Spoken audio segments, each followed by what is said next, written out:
আগের দামে ফিরে যাওয়ার কোনো সুযোগ নাই।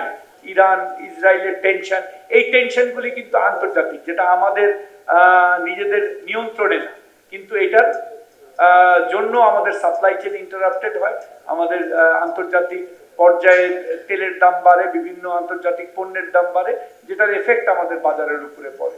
আর যেটা বলেছেন যে শুধু ইরান ইসরায়েল যুদ্ধ না, যে কোনো ধরনের ওয়ার বা পলিটিক্যাল আনস্টেবিলিটি বা আমাদের যে সোর্সিং গুলি আছে, আপনাকে দেখতে হবে যে আমাদের যে আমদানি পণ্যগুলি সেটা ওই চ্যানেলগুলা ইউজ করে কিনা।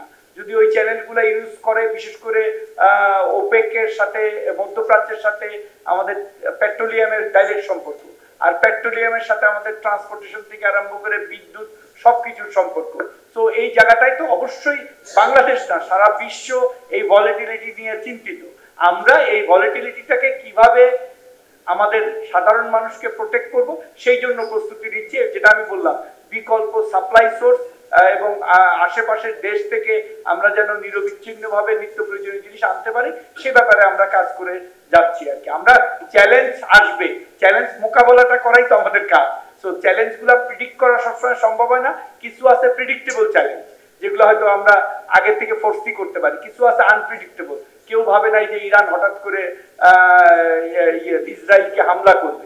এখন এটা আবার রিটেলিয়েশন হবে নাকি, these are all political decision or but আমরা যে জন্য প্রস্তুতি নিচ্ছি সেটা হলো যে আমাদের নিরবিচ্ছিন্নভাবে যেন আমরা সরবরাহটা রাখতে পারি, বিকল্প সাপ্লাই চেইনের আমরা ব্যবস্থা করতে পারি। ওয়ালটন ফ্রিজ কিনে অনেকের মতো আপনিও হয়ে যেতে পারেন মিলেনিয়াল।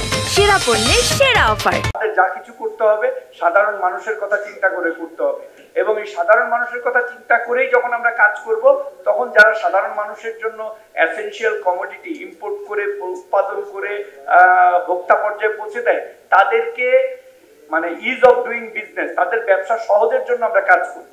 বাট আমরা ব্যবসা বান্ধব, ব্যবসায়ী বান্ধব সরকার, এটা আমি বলতে রাজি না। আমরা ভোক্তা বান্ধব এবং সাধারণ মানুষ বান্ধব সরকার, কিন্তু ব্যবসায়ীদেরকে ওই পরিমাণ সুযোগ সুবিধা দিব যেটার মাধ্যমে আমাদের ভোক্তারা উপকৃত হয়।